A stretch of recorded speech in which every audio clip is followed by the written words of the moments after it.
رسوله الكريم وعلى آله وصحبه أجمعين. کل یا ایھا الذین آمنوا جو آخری دفعہ خطاب ہوا ہے اس پر تھوڑی بات کی تھی کہ اے ایمان والو توبہ کرو، وہ توبہ جو پختہ ہو، پکی ہو. تو اس وقت ایک گناہوں کی کثرت ہے، نافرمانی کی وبا ہے، اور نوجوان نسل نشوں کی عادی ہو رہی ہے کہ سکون ملتا نہیں، پھر وہ نشوں میں ڈھونڈتے ہیں. کتنے عجیب عجیب نشوں میں ہمارے کالج یونیورسٹیز کے لڑکے پھنسے ہوئے ہیں، خاص طور پر جو انگلش میڈیم پرائیویٹ اسکول ہیں. تو لوگوں کو امید دلانا یہ ہمارے ذمہ ہے کہ اللہ بہت مہربان ہے، ہم توبہ کریں گے تو اللہ جتنے بھی گناہ ہمارے سارے معاف کر دے گا. اور پھر بھی اگر یا عبادی انکم تخطئون باللیل والنہار وانا اغفر الذنوب جميعا فاستغفرونی اغفر لکم، میرے بندو تم صبح و شام گناہ کرتے ہو، نافرمانیاں کرتے ہو. خیرہم شرہم الی صائد وخیری الیہم نازل، سارا دن تمہارے وَيَعْلَمُ مَا جَرَحْتُمْ بِالنَّهَارِ، کیا خوبصورت لفظ بولا ہے قرآن نے. اور اللہ جانتا ہے کہ دن میں جو تم زخم اٹھاتے ہو، گناہوں کو کیا تعبیر کیا؟ زخم لگنے سے سکھ نہیں ملتا، پریشانی ہوتی ہے، تکلیف ہوتی ہے، درد ہوتا ہے. تو دیکھنے میں گناہوں میں ایک لذت ہے، نشے میں لذت ہے، آوارہ زندگی میں لذت ہے، لیکن اللہ کہہ رہا ہے تم زخم اٹھا رہے ہو جا کہ تمہاری روح پہ پڑتے ہیں وار. جو جنید جمشید رحمۃ اللہ علیہ نے مجھ سے پہلی ملاقات میں یہ کہا تھا کہ ایک پاکستانی نوجوان جس عیاشی کا خواب دیکھتا ہے وہ مجھے حقیقت میں حاصل ہے، پھر بھی یہاں اندھیرا ہے، یہاں اندھیرا ہے. اور بڑی خوبصورت اس نے بات کی. مجھے یوں لگتا ہے میں وہ مچھلی ہوں، میں وہ کشتی ہوں جس کا کوئی ساحل نہیں ہے. تو اتنی بڑی شہرت کسی نے حاصل نہیں کی شوبز کی لائن میں جتنی اللہ نے جنید جمشید کو دی. تو لوگوں کو امید دلانا، خود بھی توبہ کریں. جب بھی کوئی خطا ہو، آپ جوان بچے ہیں، ہم اس 70 سال کے ہو گئے پھر بھی خطائیں ہوتی ہیں. وہ خطا وہ انسان ہی نہیں جس سے خطا نہ ہو. کبھی کسی کی خطا کی وجہ سے اس کے بارے میں کوئی رائے غلط قائم نہ کر کہ پتہ نہیں کب وہ توبہ کر کے معاملہ ٹھیک کر لے اور میں اس کو برا سمجھ کے اللہ کی بارگاہ میں گر جاؤں. تو بیٹا میری یہ ایک نصیحت ہے، میں نے ساری زندگی اس پر کوشش کی اور اللہ کا فضل ہے میں نے اس پر بہت زور لگایا اور اللہ نے میرے دل کو صاف کر دیا. میں کسی کا بھی اول تو دیکھتا نہیں، سنتا نہیں، سامنے آ جائے تو والذین اذا فعلوا فاحشۃ او ظلموا انفسهم فاستغفروا اللہ، یہ متقین کے بارے میں اللہ نے کہا ہے. اور فاحشہ کس معنی میں آتا ہے قرآن میں؟ آپ سب کو پتہ ہے فاحشہ. تو لوگوں کو امید دلانا، حوصلہ بلند کرنا، انشاءاللہ اللہ معاف کر لے گا، لیکن شرط یہ کہ توبہ کریں. نہ تو اگر ایک ہی ترازو میں تو انصاف نہیں ہوگا نا. اور اللہ تبارک و تعالیٰ عادل ہے، عادل یعنی مبالغے کا صیغہ مست، عادل نہیں عادل. تو پھر آگے اللہ نے خوشخبری سنائی ہے کہ اللہ تمہیں جنت میں لے جائے گا. آگے تھوڑی سی بات رہ گئی تھی وہ پوری کرنی ہے. اعوذ باللہ من الشیطان الرجیم، بسم اللہ الرحمن الرحیم. یوم لا یخزی اللہ النبی والذین آمنوا معه نورهم یسعی بین ایدیہم وبایمانہم یقولون ربنا اتمم لنا نورنا واغفر لنا انک علی کل شیء قدیر. اور جس دن اللہ تعالیٰ اپنے نبی کو اور جو لوگ ان کے ساتھ ایمان لائے ان کو رسوا نہیں کرے گا، ان کا نور ان کے آگے چل رہا ہوگا، ان کے دائیں طرف چل رہا ہوگا، اور کہیں گے یا اللہ ہمارے اوپر اپنے نور کو سبحان اللہ. تمم نہیں کہا، اتمم کہا ہے. تمم ہوتا ہے کسی چیز کو آہستہ آہستہ تمام درجہ کمال تک پہنچانا، اور اتمم ہوتا ہے وَأَتْمَمْتُ عَلَيْكُمْ نِعْمَتِي. تو اتمام ہوتا ہے کسی چیز کو مکمل پورا کر دینا، دے دینا. تو اتمم لنا، تمم نہیں اتمم. کیوں کہ یا اللہ یہ تھوڑا تھوڑا کر نہیں، اس کو پلسرات ہوگا تو ایک دم سارا ہی ہمارے اوپر نور ڈال دے. اتمم لنا نورنا واغفر لنا، ہمیں معاف کر، انک علی کل شیء قدیر. تو ہر چیز پہ قادر ہے. یعنی اگر وہ گناہوں کے دفتر بھی لے کر آئے تو وہ معاف کرنے پر قدرت ہے، لا جبالی، اسے کوئی پرواہ نہیں ہوتی ہے. اس میں اللہ تعالیٰ نے صحابہ کی بہت بڑی فضیلت بیان کی ہے. والذین آمنوا معہ، آپ کے ساتھ جو لوگ ایمان لائے اللہ انہیں رسوا نہیں کرے گا۔ تو اس کے ذیل میں باقی امت بھی آ جاتی ہے، لیکن اصل اس کا وہ لوگ اس سے مراد ہیں جنہوں نے اللہ کے نبی کی صحبت اٹھائی اور ان کے ساتھ رہے، ان سے خطائیں ہوئیں، ان سے گناہ ہوئے، ان کی آپس میں جنگیں ہوئیں، ایک دوسرے کی گردنیں کاٹیں، تلواریں چلیں، لیکن یہ آیت بتا رہی ہے کہ اللہ اس دن انہیں رسوا نہیں کرے گا۔ اتنا بڑا جو سرٹیفکیٹ اللہ نے دیا ہے، کسی نبی کے ساتھیوں کو ایسا اعزاز نہیں ملا جس دن اللہ نبی اور جو اس کے ساتھ ایمان لائے، فتح مکی زندگی میں ایمان لائے، مدنی زندگی میں ایمان لائے، فتح مکہ پہ ایمان لائے جن کو طلقاء کہتے ہیں، وہ چوتھے درجے کے صحابی ہیں، یا وہ حجۃ الوداع پہ ایمان لائے، جب بھی وہ ایمان لائے اور آپ کے ساتھ چلے انہیں اللہ رسوا نہیں کرے گا۔ تو یہ صحابہ کی بہت بڑی فضیلت ہے کہ اللہ تعالیٰ اپنے نبی کے ساتھ انہیں بھی رسوا نہیں کرے گا، اور اس کا مطلب ہے کہ آپ کے صحابہ پہلے آپ کے ساتھ جنت میں جائیں گے۔ آپ نے فرمایا انی لا اعرف رجلا باسمہ وباسم ابیہ وامہ لا یاتی بابا من ابواب الجنت الا قال مرحبا مرحبا اے تشریفا مبارکا۔ میں ایک شخص کے نام کو جانتا ہوں جس کے ماں باپ کو بھی جانتا ہوں، جب وہ جنت کے دروازے پر آئے گا تو 8 دروازے کھل جائیں گے خود بخود آٹومیٹک، اور ایک کہے گا یہاں سے داخل ہوں، دوسرا کہے گا یہاں سے، تیسرا کہے گا یہاں سے، چوتھا کہے گا یہاں سے، ہر دروازہ پکارے گا میرے اندر سے۔ سلمان فارسی ایسے گھٹنوں کے بال ہو کر کہنے لگے ان ھذا لمرتفع شأنہ، یہ بڑی اونچی شان والا کون ہے یا رسول اللہ؟ تو آپ نے ایسے اشارہ کیا، ہو ابو بکر بن ابی قحافہ، یہ ابو قحافہ کا بیٹا ابو بکر جس کو جنت کے 8 دروازے پکارے۔ پھر آپ نے فرمایا یا عمر رأیت قصرا فی الجنہ، میں نے جنت میں ایک محل دیکھا، فقلت لمن ھذا، میں نے کہا یہ کس کا ہے؟ قیل لفتى من قریش، مجھے کہا گیا ایک قریشی کا ہے۔ وہ محل اتنا خوبصورت تھا کہ مجھے خیال آیا کہ میں قریشی ہوں، یہ میرا ہی ہوگا، فذهبت لأدخله، میں جانے لگا۔ قیل انه لعمر بن الخطاب یا رسول اللہ، یا رسول اللہ یہ عمر بن خطاب کا ہے۔ تو انہوں نے فرمایا ما منعنی الا غیرتک یا عمر، عمر تیرا غصہ مجھے یاد آیا تو میں اندر نہیں گیا، ورنہ میرا جی چاہتا تھا میں اندر جا کے دیکھ لیتا۔ تو حضرت عمر رونے لگے، اوالے کا اغار یا رسول اللہ، بھلا میں آپ پہ غصے ہوں گا یا رسول اللہ؟ پھر آپ نے فرمایا ان لکل نبی رفیقا ویا عثمان انت رفیقی فی الجنہ، جنت میں ہر نبی کا ایک رفیق خاص ہوگا، میرا رفیق خاص عثمان ہوگا۔ پھر آپ نے حضرت علی کا ہاتھ پکڑا اور یوں پکڑ کے یہ انگلیاں ایسے پکڑ کے کھینچتے کھینچتے کھینچتے کھینچتے یہاں سینے کے ساتھ لگا لیا علی کے ہاتھ کو، کہا علی اترضی ان یکون منزلک مقابل منزلی فی الجنہ، علی تو راضی ہے جنت میں تیرا اور میرا گھر آمنے سامنے ہوگا؟ یہ تو چھکا ہی ہے، بہت بڑا چھکا، کہ تیرا اور میرا گھر آمنے سامنے ہوگا۔ سبحان اللہ سبحان اللہ۔ تو علی رونے لگے، کہنے لگے رضیت یا رسول اللہ، یا رسول اللہ میں راضی ہوں۔ پھر آپ نے فرمایا ان لکل نبی حواری فی الجنہ ویا طلحہ ویا زبیر انتما حواری فی الجنہ، جنت میں ہر نبی کا ایک خادم ہوگا۔ خادم ترجمہ نہیں ہے حواری کا، لیکن قریب ترین لفظ یہی میرے سمجھ میں آتا ہے کہ جنت میں ہر نبی کا ایک خادم ہوگا اور میرے 2 ہوں گے، ایک طلحہ ہوگا ایک زبیر ہوگا۔ پھر آپ نے فرمایا عبد الرحمن تأخرت عنی حتی خشیت علیک الہلاک، عبد الرحمن تو بن عوف تو اتنی دیر سے آیا کہ مجھے ڈر لگا تو ہلاک ہو گیا، ناکام ہو گیا۔ تو وہ رونے لگے یا رسول اللہ میرا کیا قصور ہے، میں کیوں دیر سے آیا؟ کہ حبست کا کثرت مال، تیرے مال کی کثرت نے تجھے حساب میں جکڑ لیا۔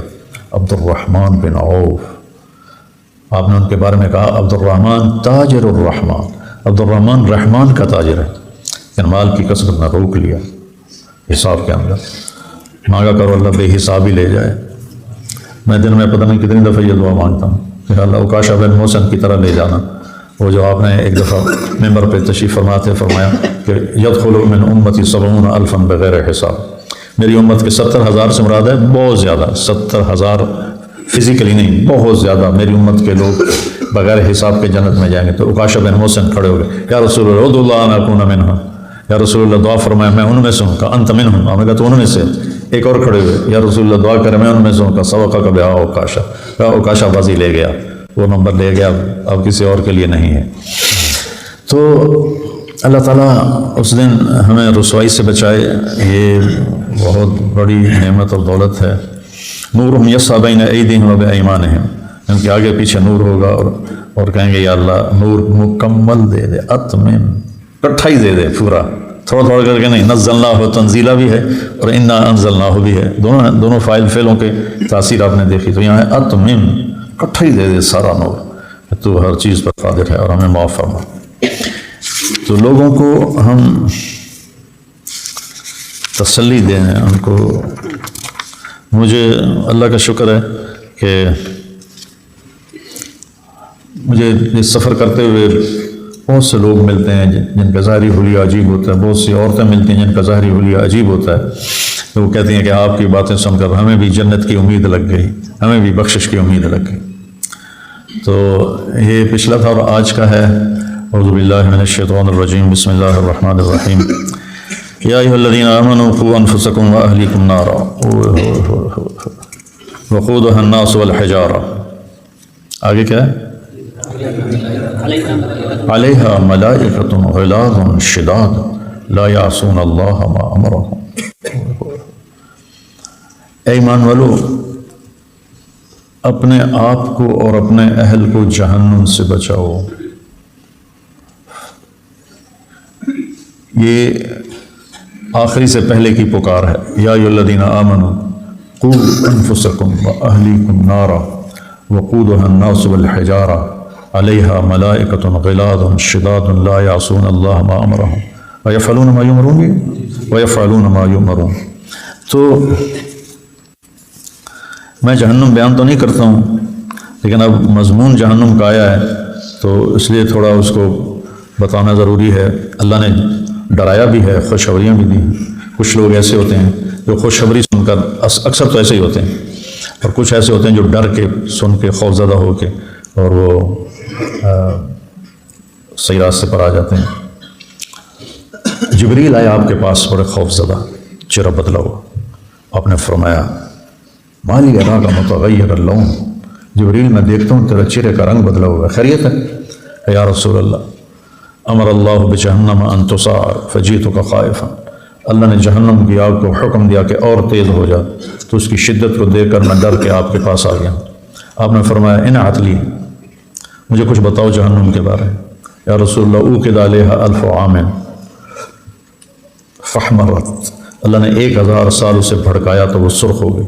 ثم اوقد علیہا الف عام وابیضت، پھر 1000 سال اسے بھڑکایا تو وہ سفید ہو گئی. آگ جب تیز ہوتی ہے تو سفید اور نیلا رنگ دیتی ہے. ثم اوقد علیہا الف عام، پھر 1000 سال بھڑکایا گیا. فاسودت، وہ کالی سیاہ ہو گئی.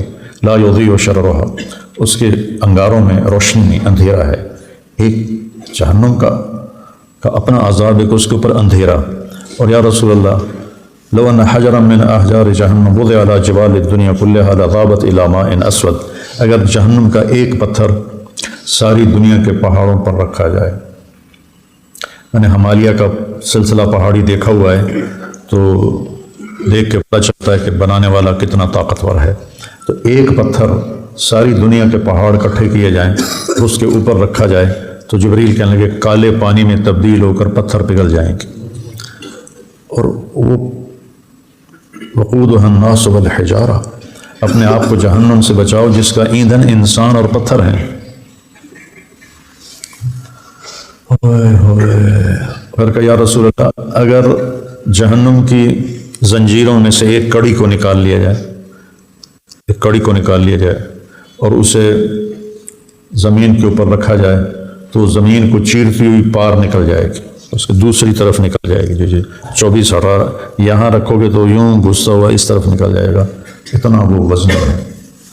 آپ نے کہا حسبی لا ينصدع قلبی فاموت، بس کرو بس کرو، مجھے کافی ہو گیا، مجھے کافی ہو گیا، مجھے ڈر ہے میرا دل پھٹ جائے گا اور میں مر جاؤں گا.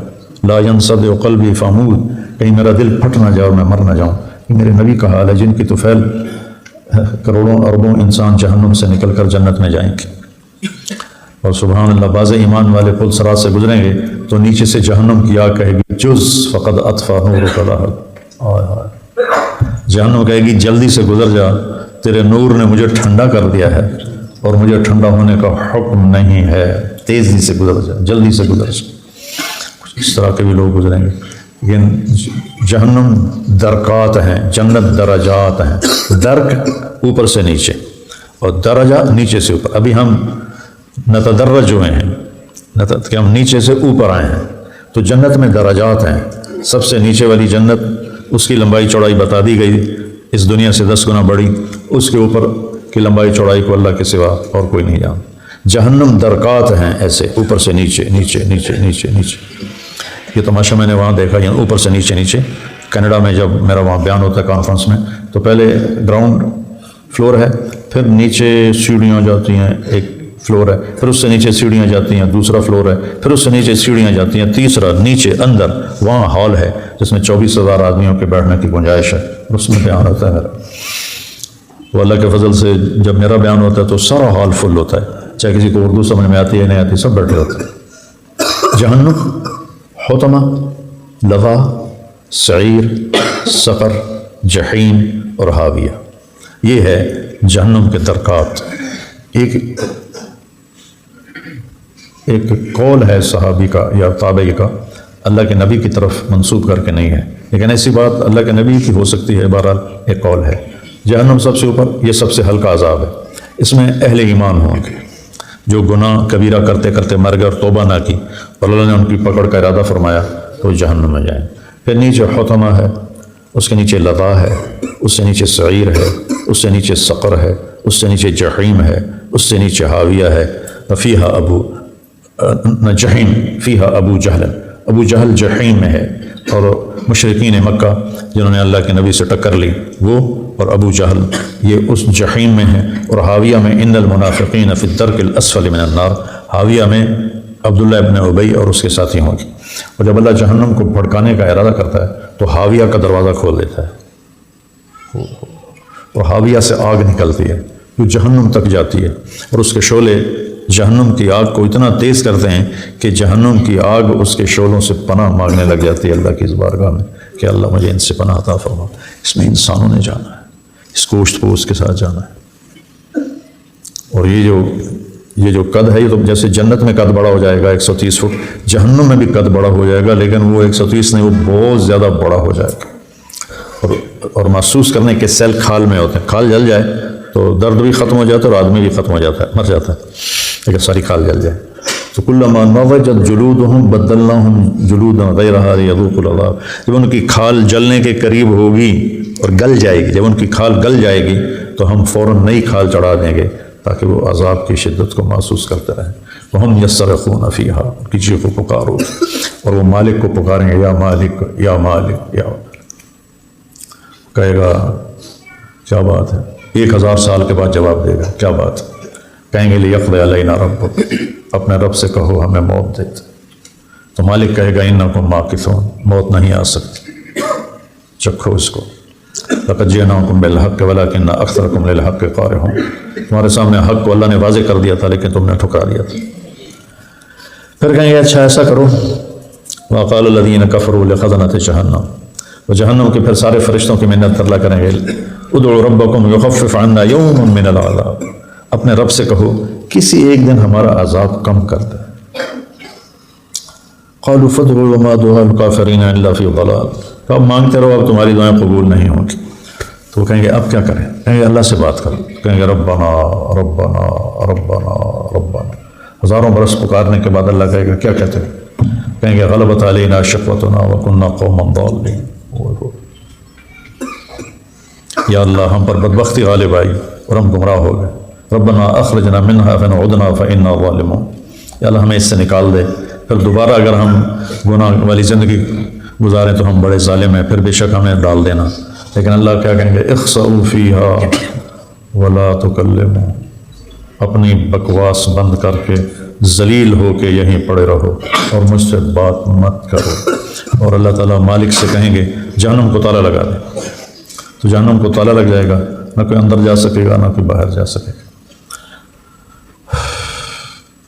پھر اللہ کہے گا یا اہل النار، اے جہنم والو. وہ کہیں گے لبیک ربنا وسعدیک، یا اللہ حاضر، شاید کوئی خوشخبری ہو. اللہ کہیں گے کم لبثتم فی الارض عدد السنین، دنیا میں کتنی زندگی گزاری تھی تم نے؟ وہ کہیں گے یومن او بعد یومن فاسأل العادین، یا اللہ کوئی ایک دن یا آدھا دن گزارا تھا. جس میں قوم عاد بھی ہے، جس میں شامل جن کے بچہ 300 سال کی عمر میں جا کر پورا جوان ہوتا، جیسے ہمارا 40 سال کی عمر میں جوان ہوتا ہے، 30 سال کی عمر میں، ان کا 300 سال میں جوان ہوتا تھا۔ یوم نوباد یوم، تو اللہ کہیں گے بئس ما اتجرتم فی یوم نوباد یوم، بہت برا سودا کیا تم نے دن آدھے دن کا، غضبی و سخطی و نار جہنم خالدین، تم میرے غضب کو، میرے غصے کو خریدا اور جہنم کی آگ کو خریدا، جاؤ دفع ہو جاؤ، ہمیشہ کے لیے اس میں پڑے رہو۔ تو بڑا خوفناک مرحلہ ہے، مجھے بہت پرانا یاد، میں نے جنت بھی دیکھی ہے اللہ کے فضل سے، اور جہنم بھی دیکھی۔ تو جس جہنم کو میں نے دیکھا تو میری آنکھ کھلی تو میرے پسینہ پسینہ میں ہو رہا تھا، اور کئی دن مجھ سے کھانا نہیں کھایا گیا۔ 2 دفعہ دیکھا میں نے جہنم کو، 2 ہی دفعہ جنت کو دیکھا۔ تو جو جنت خواب میں دیکھی ہے وہ بھی بیان نہیں کر سکتا، جو جہنم دیکھی ہے وہ بھی نہیں بیان کر سکتا۔ جو میں بیان کر رہا ہوں یہ وہ ہے جو کتابوں میں لکھا ہوا ہے، کتاب کی جنت بیان، کتاب کی حور کو بیان کرتا ہوں، لیکن جو میں نے جنت کا نقشہ دیکھا اور اس جنت کی حور کو دیکھا، میرے رب کی عزت کی قسم، ساری دنیا کے الفاظ ختم ہو جائیں گے، اس صورت کی تصویر کشی ناممکن ہے۔ وہ سارے خوف کے اور ڈراؤنے مکالمات ختم ہو جائیں گے، اس جہنم کی چیخ اور بھڑک، میں نے پہلے بھڑک سنا، چیخ، تفور تکاد تمیز من الغیظ، سورہ ملک میں آتا ہے، جس وہ بھڑکے گی اور چیخے گی، چنگھاڑے گی، تو وہ میں نے اس کی چیخ سنی۔ 1 مہینہ تک میری طبیعت خراب رہی، مجھ سے کھانا سے نہیں کھایا جاتا تھا، جب اس کا تصور آتا ہے خواب ہے، حقیقت میں کیا ہوا، کیا چیز ہو۔ یؤتی بجہنم یوم القیامہ ولہا 70,000 زمام وعلی کل زمام 70,000 ملک، قیامت کے دن جہنم کو لایا جائے گا، اس کی 70,000 لگامیں ہوں گی، یعنی بے شمار، اور ہر لگام پر 70,000 فرشتہ، یعنی بے شمار، اور وہ ان کے ہاتھوں سے نکل رہی ہوگی، ان کے ہاتھوں سے نکل رہی ہوگی۔ ایک دم اللہ اپنی تجلی ڈالے گا جس سے وہ سکڑ جائے گی، سمٹ جائے گی۔ اگر میرے رب کی تجلی ظاہر نہ ہو تو یہ جہنم، جنتی جہنمی سب کو نکل جائے گی، اور وہ آتی تصفر زفرتا، ایک چیخ مارے گی، فلا یبقى ملک مقرب ولا نبی مرسل الا جثا علی رکبتیہ، بڑے بڑے فرشتے، بڑے بڑے رسول گھٹنوں کے بل گر کر کہیں گے رب نفسی نفسی یا رب نفسی نفسی۔ ابراہیم کہیں گے یا اللہ تیری میری خلت کا واسطہ، نفسی نفسی۔ عیسیٰ کہیں گے یا اللہ میں اپنی ماں مریم کا بھی سوال نہیں کرتا، بس نفسی نفسی، سوائے ایک ہستی ہوں گی جن کی پکار پورے محشر میں انشاءاللہ گونجے گی، یا رب امتی امتی، وہ میرے آپ کے نبی ہوں گے، یہ فرمائیں گے یا رب امتی امتی۔ جہنم سے خود بھی بچنا ہے، اپنے گھر والوں کو بھی بچانا ہے۔ بچانے سے کیا مراد ہے؟ خود بھی صحیح راستے پہ چلنا ہے، اور اپنے گھر والوں کو خاص طور پر بہت سے ایسا کوئی علم میں اتنا لگتا ہے، کوئی تبلیغ میں ایسا لگ جاتا ہے، کوئی ذکر اذکار میں ایسا لگ جاتا ہے کہ گھر والوں سے غافل ہو جاتا ہے۔ یہ اس آیت کی وعید اس کے اوپر آتی ہے کہ ایک عالم کی تعزیت کے لیے میں گیا تو ان کے بیٹے کہنے لگے جی صبح 3 بجے وہ اپنے کتب خانے میں آ جاتے تھے، صبح 3 بجے تہجد کے وقت، اور پھر رات کو 11 بجے اوپر گھر آتے تھے۔ ساری زندگی ان کا یہ معمول رہا کہ 3 بجے آتے تھے اور 11 بجے رات کو واپس جاتے تھے۔ اب یہ انہوں نے ان کی فضیلت بتا کے مجھے بیان کیا، ہے فضیلت، لیکن یہ غلوب ہے، یہ فضیلت نہیں ہے، یہ غلوب ہے۔ 2 بیویاں تھیں، نہ بچوں کی خبر، نہ بیویوں کی خبر، اور مولانا موسیٰ صاحب رحمۃ اللہ علیہ ماشاءاللہ جب ان کی قبر سے خوشبو آنے لگی تھی، ان کے بیٹے نے کہا کہ ہم نے کبھی اپنے باپ کو سوتے نہیں دیکھا، زندگی میں کبھی سوتے نہیں دیکھا، اور لکھ رہے ہوتے تھے، لکھتے لکھتے وہیں ٹیبل پہ سر رکھ کے ایسے اسی پہ سو جاتے تھے، اٹھتے تھے اور پھر لکھنا شروع کر دیتے۔ تو اعتدال والی زندگی میرے اللہ کو بھی پسند ہے، میرے نبی کو بھی پسند ہے۔ اپنے گھر والوں کو پیار محبت سے اس طرف لانا، ڈنڈے سے لائیں گے تو وہ تو اور جہنم کی طرف بھاگنا شروع کر دیں گے۔ سختی، کل کو تمہاری شادیاں ہونی ہیں، پھر اللہ تمہیں صاحب اولاد کرے، اپنی بیوی پر سختی، یہ نہیں کرنا، وہ نہیں کرنا، یہ نہیں کرنا، وہ نہیں کرنا۔ تو بھائیو، جو تم نے کیف عملہم کو پڑھا ہے نا، بس اس کو یاد رکھ کہ میرے نبی نے زندگی کیسے بتائی، کیسے گزاری، ان کو کیسے قریب لے۔ اب حیران ہوں گے، امام حسن اور حسین علیہ السلام کے ساتھ آپ کے 7 سال گزرے، حسن کے ساتھ 6 سال، حسین کے ساتھ اس 6 اور 7 سال میں اپنے بچوں حضرت حسن اور حسین سے 1-2 حدیثوں کی روایت موجود ہے کہ آپ نے کبھی ان کو کوئی نصیحت کی ہی نہیں، صرف پیار دیا، محبت، پیار محبت۔ اب مائیں 3 سال کے بچے کی ٹھکائی شروع کر رہی تھی، مار رہی ہوتی ہیں، اور